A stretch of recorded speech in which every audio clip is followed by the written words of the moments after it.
네, 진보당 브리핑 시작하겠습니다. 진보당 부대변인 이미선입니다. 12구 이태원 참사 특조위가 드디어 출범했습니다. 성역 없는 조사로 진상을 밝혀야 합니다.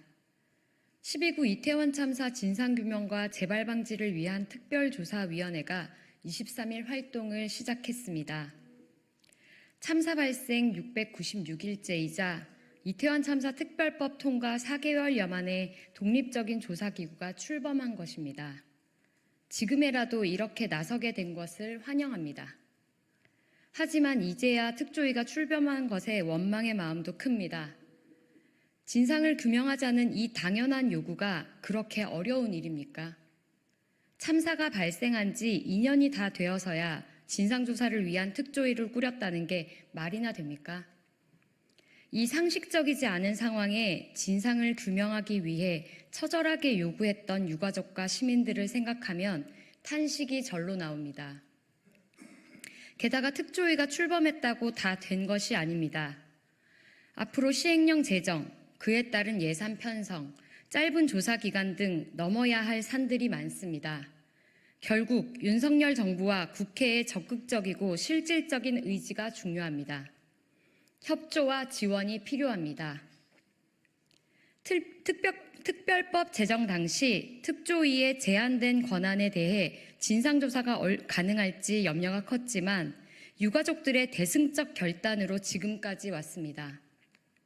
특조위는 사명을 무겁게 받아 반드시 성역 없는 조사를 진행해야 합니다. 마지막으로 윤석열 정부와 국회는 정쟁으로 책임을 회피하지 말고 이제는 진상규명의 의지를 제발 보여주길 간절히 호소합니다.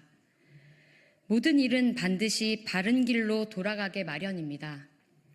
진보당은 귀한 생명들이 왜 별이 되었는지 진실을 밝히는 길에 하루라도 빨리 닿도록 관심 두고 시민들의 힘을 끝까지 모아가겠습니다. 두 번째 브리핑입니다. 시민의 발, 철도, 지하철 현장이 위험합니다. 올해만도 감전사고로 죽고, 질식사고로 죽고, 작업 중 충돌사고로 죽고, 추락해서 노동자들이 죽었습니다. 유해 물질에 노출된 노동자 중 혈액암 발병으로 투병 중이거나 숨진 것으로 확인된 규모만 21명입니다. 바로 철도와 서울 지하철 현장에서 벌어진 산재사고들입니다. 이렇게 산재사고가 잇따르는 현장이지만 정부와 서울시는 오히려 인력 감축을 추진하고 있습니다. 안전을 위협하는 인력 감축을 이해할 수도 받아들일 수도 없습니다. 정부와 서울시가 시민들의 안전을 생각한다면 인력 감축이 아니라 철도, 지하철 현장과 노동자들의 안전 대책부터 더 촘촘히 세워야 합니다. 철도, 지하철 현장은 자칫 잘못하면 큰 사고로 이어져 중대재해가 발생할 수 있습니다. 현장이 계속 안전하지 않으면 시민들의 안전도 위협받는다는 것은 노동자들과 시민들이 누누이 경고했던 것 아닙니까?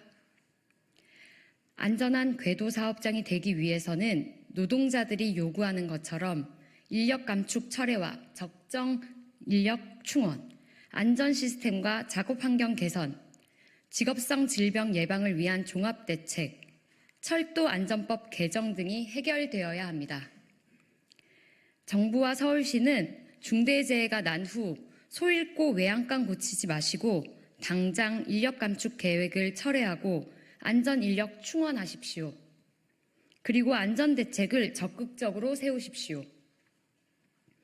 우리 국민들은 정부와 서울시가 운영하는 철도와 지하철 현장에서 중대재해가 발생하는 끔찍한 상황을 보고 싶지 않습니다. 진보당은 그 책임을 국민들이 지지 않도록 노동자들과 함께 안전한 현장이 되도록 끝까지 힘쓰겠습니다. 고맙습니다.